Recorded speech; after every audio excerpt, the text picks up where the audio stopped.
I'm a 27-year-old woman, and for as long as I can remember, I've been the black sheep of my family. Growing up in a family of 5, it was clear from an early age where I stood. My parents favored my older sister 30 and younger brother 25 in ways that were impossible to ignore. I was the responsible one, the independent one, which as I later realized was just a polite way of saying I was the one they didn't care to support. My childhood was full of little reminders that I didn't matter as much. My sister was praised for the smallest accomplishments, she barely passed a course in college, and my parents threw her a huge party. When I graduated with honors, my parents shrugged it off like it was no big deal. They didn't even show up for the ceremony. It wasn't just about the celebrations, though. It was everything. My sister was fragile, my brother was sensitive, and I was just expected to deal with everything on my own. The financial inequality was one of the hardest parts. My sister got help buying a car, my brother had his tuition paid for, and they both went on family-funded vacations. Meanwhile, I was told I needed to learn to be independent. When I asked for help with medical bills after a surgery I couldn't afford, they told me they were saving for emergencies. That emergency turned out to be my sister's second wedding, which they funded entirely. That was a breaking point for me. Therapy wasn't something I ever thought I'd try, but by my mid-20s, I was desperate for answers. Why did I feel like I had to earn my parents' love? Why did they treat me like I didn't belong? Therapy opened my eyes to a lot of things I hadn't wanted to admit. My parents' favoritism wasn't just unfair, it was manipulative. They used it to control me, keeping me on edge and always trying to prove myself. For the first time, I started setting boundaries,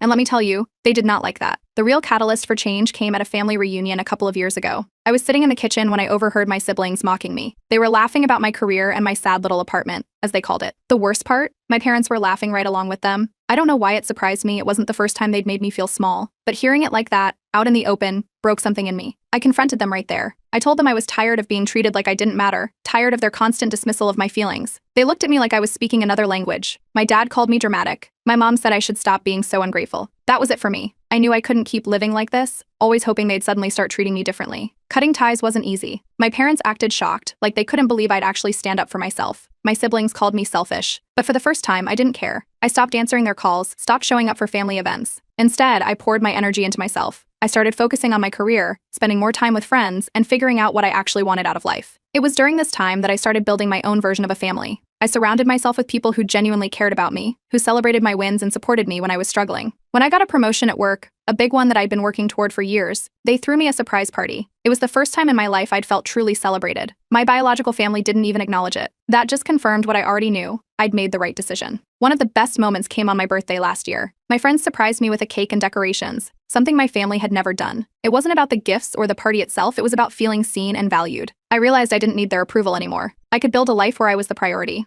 A few weeks later, I decided to share my story online. I'd spent so long feeling like I was alone in this, like there was something wrong with me for wanting more. But reading other people's stories had helped me so much, and I wanted to do the same for someone else. The response was overwhelming. People shared their own experiences, offered advice, and reminded me that it's okay to walk away from toxic relationships, even if those relationships are with your family. I'm not going to lie and say everything's perfect now, but for the first time, I feel like I'm in control of my life. Cutting ties with my family was the hardest thing I've ever done, but it was also the best decision I've ever made. I'm finally free to be myself, without the weight of their expectations holding me back. Update 1. After sharing my story on Reddit, I was blown away by the response. I had expected a few comments, maybe some kind words, but the post took off. People flooded the comments with support, sharing their own experiences with toxic families and reminding me that I wasn't alone. Some thanked me for putting into words what they'd felt for years. Others offered advice or just validated what I'd been through. Reading their encouragement lit a fire in me. For the first time, I truly felt like I wasn't crazy for walking away from my family. Not long after, something incredible happened. I got a job offer that completely changed my life. It was for a position I had applied to months ago, one I didn't think I'd get, because the competition was so fierce. When I saw the offer, I almost didn't believe it. The salary was double what I was making, the benefits were amazing, and the role was exactly what I'd been dreaming of. Accepting it felt like stepping into a new chapter. News of my new job somehow made its way back to my parents. I'm not sure if it was through a distant relative or some mutual acquaintance, but one day, I got a text from my mom, "Congrats on the new job. We're proud of you." Short, dry, and about as warm as a slab of concrete. A few hours later, my sister texted me too, but her message was less about congratulations and more about making fun of me. "Hope you don't forget where you came from," she wrote, followed by a joke about how I must think I'm better than everyone now. My brother chimed in with a similar tone, accusing me of showing off and saying I should stay humble. For a moment, I felt a flicker of guilt. I wondered if cutting ties had been too harsh, if maybe I'd misjudged them. But during my next therapy session, I brought it up, and my therapist reminded me of all the reasons I'd made this decision. It wasn't about punishing them, it was about protecting myself. That reminder kept me focused on what really mattered, building the life I deserved. The financial freedom from my new job opened up possibilities I'd never had before. I paid off my student loans, started a savings account, and for the first time ever, I booked a solo vacation. I'd always dreamed of traveling alone but could never afford it. Spending a week exploring a new city, doing exactly what I wanted, was everything I hoped it would be. It felt like reclaiming a piece of myself that had been lost in years of trying to please others. Of course, the peace didn't last long. My sister started texting me out of the blue, saying how much she missed me. At first, I thought maybe she was sincere, but it didn't take long for the requests to start. "Can you help me out with rent this month?" she asked casually, like we'd never had any issues. When I told her I couldn't, the tone shifted. Suddenly, I was selfish and forgetting my family obligations.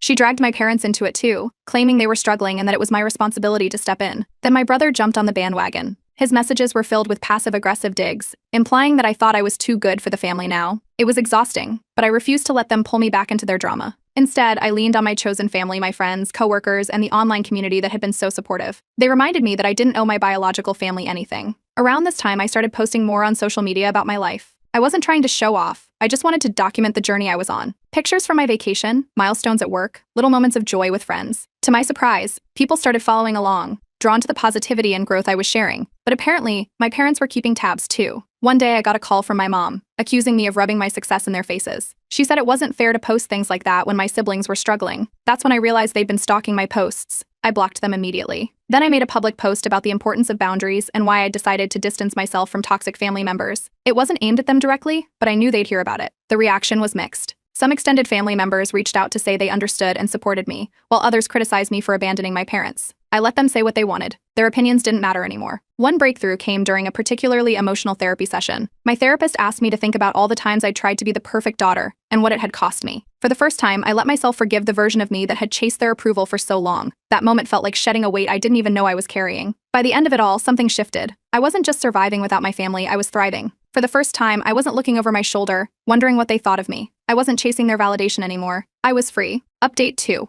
After weeks of peace, I thought the chaos of my family had finally settled. One evening, as I was unwinding after work, there was an unexpected knock on my apartment door. Peering through the peephole, I was startled to see my mother standing there, tears streaming down her face. Hesitant but curious, I opened the door. She immediately rushed in, pleading for me to come back to the family. She began talking about how much everyone missed me, but the conversation quickly shifted. She started listing all the ways I had hurt them by distancing myself. It felt like a barrage of guilt tripping, with her reminding me of every supposed sacrifice they had made for me. She accused me of being ungrateful and selfish, turning the entire situation around as if I was the one who had wronged them. I took a deep breath, staying as calm as possible. I explained that my decision to step back was not made lightly and reminded her of the years of unequal treatment and neglect. I told her that I needed to prioritize my well-being. She tried to interrupt, but I stood my ground, refusing to engage in an argument. Eventually, realizing I wasn't going to relent, she left in a huff, still murmuring about how I was tearing the family apart. A few days later, a mutual friend reached out with some surprising news. Apparently, my sister had been telling people that I was financially supporting her. She was using this lie to maintain appearances, making it seem like we were close and that she was doing well thanks to my help. It was baffling,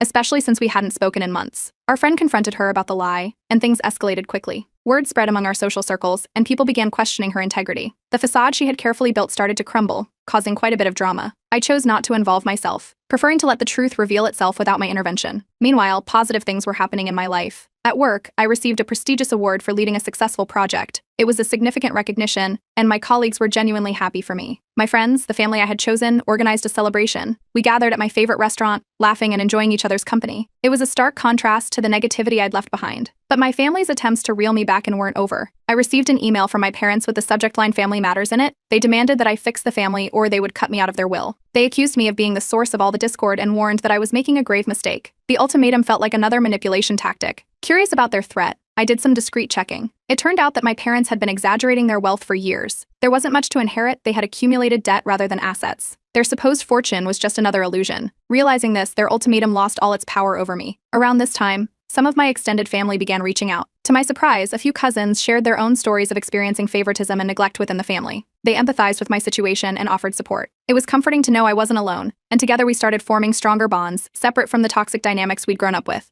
My story began gaining traction online. People resonated with my journey of setting boundaries and taking control of my life. Messages poured in from strangers thanking me for sharing and expressing how it had inspired them to make positive changes in their own lives. It was heartening to see something good come out of my experiences. Out of nowhere, my siblings started sending me gifts and messages filled with apologies. They wrote about wanting to mend our relationships and move forward. However, given everything that had happened, I couldn't help but feel suspicious of their sudden change of heart. It seemed too convenient, and I wondered if they had ulterior motives. On a brighter note, I met someone special during a volunteer event. We connected over shared interests and values. He admired my independence and understood the importance of boundaries. As we spent more time together, our relationship blossomed into something meaningful. It was refreshing to be with someone who respected my journey and supported my choices. Then came news that my father had a health scare. My family reached out, emphasizing how much they needed me during this difficult time. They suggested that I should take on caregiver duties, implying it was my responsibility. While I was concerned about his health, I knew that stepping back into that environment wasn't healthy for me. I responded by suggesting they hire professional help, pointing out that it would ensure he received proper care. This decision marked a significant moment for me. I realized I could care about their well-being without sacrificing my own peace of mind. Saying no without feeling guilty was a major step in my healing process. Life continued to move forward. I focused on nurturing my relationships, excelling at work, and investing time in hobbies that brought me joy. The more I built a life that reflected who I truly was, the less their attempts to pull me back affected me. One day, I looked back and noticed that the weight I'd been carrying had lessened. I no longer felt the constant tug of guilt or obligation. I was living life on my own terms, surrounded by people who genuinely cared for me. The emotional breakthrough was subtle but profound. I realized I felt no guilt about my decisions anymore. By choosing myself, I had opened the door to genuine happiness and fulfillment. The past still existed, but it no longer dictated my present or future. I was free. Update 3. Things had been quiet for a while, almost too quiet. I was thriving in my new role at work, enjoying my life, and making strides both personally and professionally. But as I learned with my family, peace never lasted long. It started with an unexpected email from my HR department. The subject line alone sent a chill down my spine. Urgent allegations of misconduct. I opened it, confused and uneasy. HR informed me that they had received multiple anonymous complaints accusing me of unethical behavior, everything from falsifying numbers to inappropriate conduct with colleagues. I stared at the email, stunned. None of it made sense.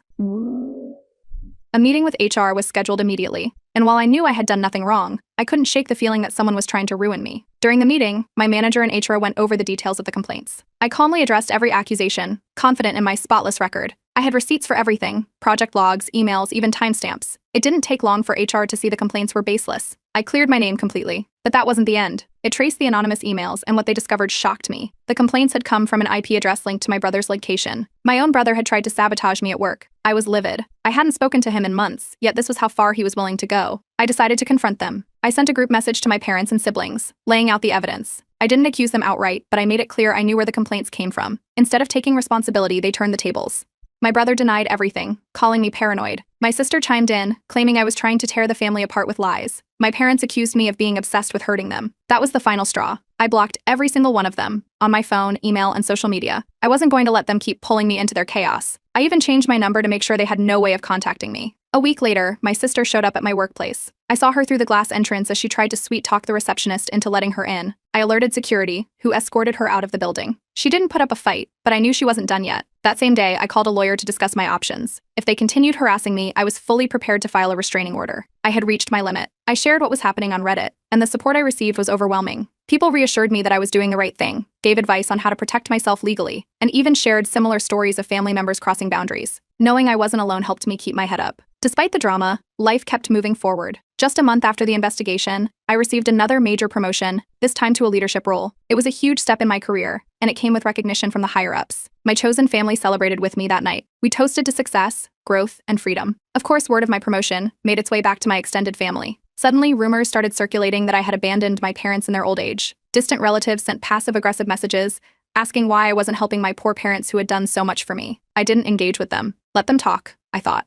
Instead, I decided to write. I penned an anonymous article about toxic families, sharing my story without naming names. It was raw and honest, describing the challenges of setting boundaries and the guilt that comes with breaking free. The article struck a nerve, going viral almost overnight. People related to it deeply. Some praised me for being strong, others shared their own struggles. It sparked an important discussion, and I felt proud that my story could help others. That's when the next desperate attempt arrived, this time in the form of a handwritten letter from my parents. The letter was dripping with emotion. They claimed they were too old to fight and begged me to come back before it's too late. It was manipulative, filled with carefully chosen words designed to pull at my heartstrings. I didn't fall for it. I responded with a short, polite letter restating my boundaries. I told them I wished them well, but I wasn't going to engage any further. Around this time, karma finally caught up to my siblings. My brother was arrested for fraud, completely unrelated to me. The news spread quickly, and suddenly the golden child wasn't so golden anymore. My sister, meanwhile, started blaming me for her financial struggles. She told anyone who would listen that I had abandoned her in her time of need. I didn't let it slide. My lawyer sent her a cease and desist letter, warning her to stop spreading false claims. That shut her up quickly.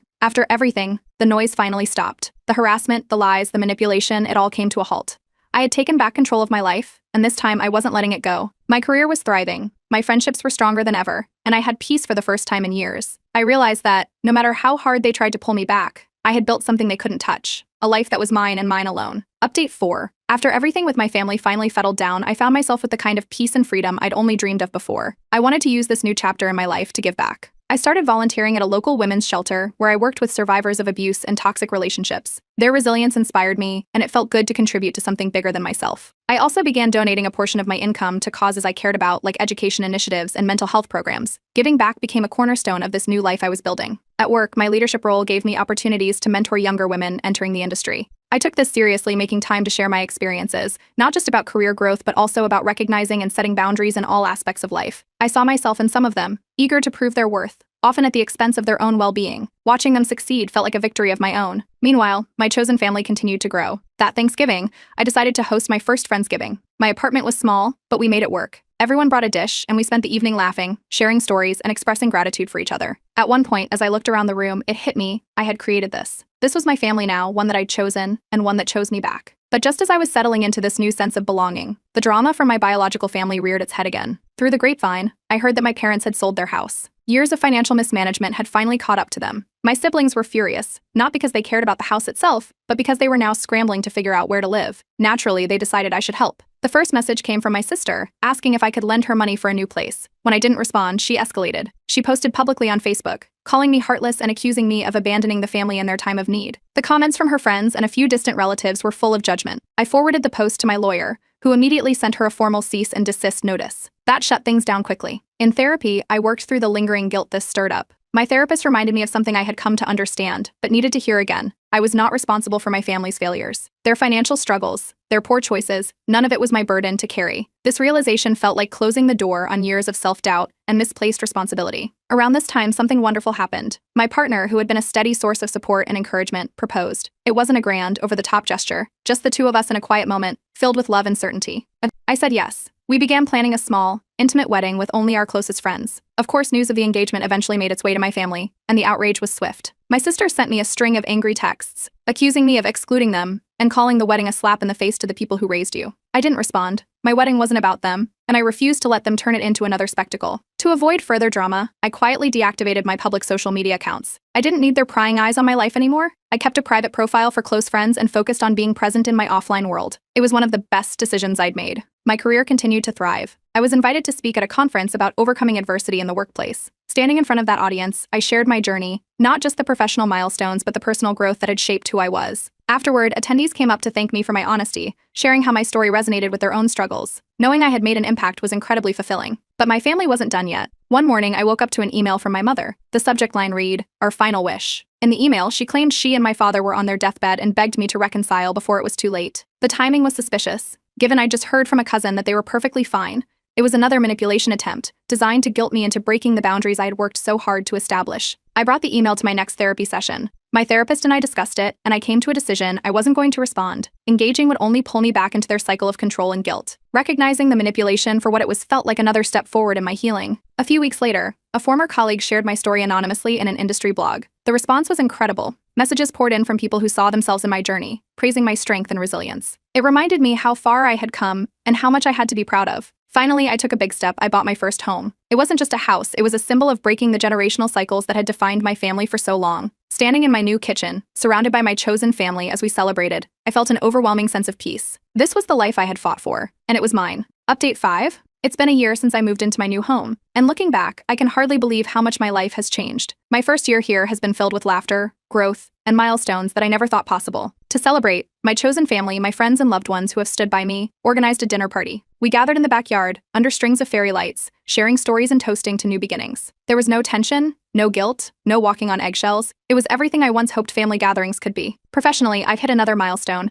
I launched my own consulting business. After years of working in corporate environments, I wanted the freedom to set my own schedule and work on projects that truly mattered to me. The business has taken off faster than I expected, allowing me to achieve a level of financial independence and flexibility I've only dreamed of. My days are now filled with purpose, and for the first time in years, work feels more like passion than obligation. What surprised me most, though, is how little I think about my biological family now. Months have gone by without them crossing my mind. There's no more gnawing sense of guilt or wondering what they might be saying about me. In therapy, I've spent time reflecting on how far I've come. During one session, my therapist pointed out something that stuck with me. I've moved from survival mode to thriving. Letting go of resentment wasn't easy, but it's freed me in ways I can't even begin to describe. Through mutual acquaintances, I've heard bits and pieces about my siblings. Both of them are struggling financially, and apparently they've turned their anger toward my parents, blaming them for not providing more support. It's ironic, given how they were always the favored ones. When I heard this, I didn't feel the pull to step in or help. I've made my peace with the fact that their struggles aren't my responsibility. It's a lesson that took years to learn, but it's one I'm grateful for. Meanwhile, my consulting business has started gaining media attention. I was recently featured in an article about empowering women in the workplace. The piece highlighted my journey and how I've used my experiences to help others. The recognition felt surreal but meaningful. It's a reminder that even the hardest parts of my past can be transformed into something positive. On the personal front, my relationship has only grown stronger. My partner and I have started planning for the future, talking about starting a family of our own someday. We've had long conversations about the kind of parents we want to be and how we'll avoid repeating the toxic patterns we grew up with. It feels good to build a life with someone who shares my values and supports my boundaries. Even my extended family seems to have taken the hint. After months of silence, it's clear they've realized I won't cave to guilt or manipulation.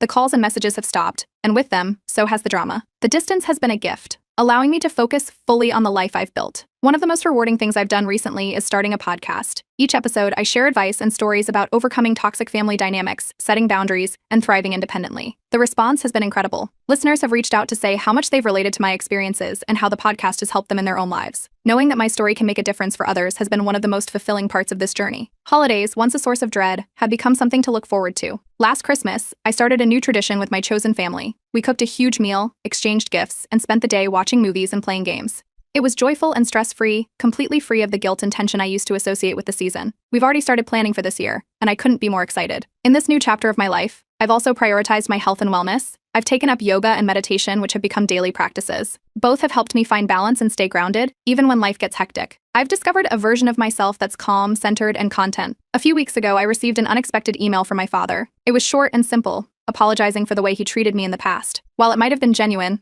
I chose not to respond. I've come to understand that an apology doesn't erase years of harm, nor does it obligate me to reopen doors I've intentionally closed. That chapter of my life is over, and I'm at peace with that. Recently, I shared one final post on Reddit. In it, I thanked the community for their unwavering support and encouragement over the years. I wrote about how setting boundaries had changed my life and how I've built something beautiful in the absence of toxic relationships. The comments were filled with kindness and understanding, reminding me of the strength that comes from shared experiences. As I sit here, reflecting on everything, I realize how far I've come. I'm living a life that's full of love, success, and peace. I've learned that you don't need anyone else's approval to be happy. You just need to prioritize yourself. In the end, I've become the golden child of my own life, and I wouldn't have it any other way.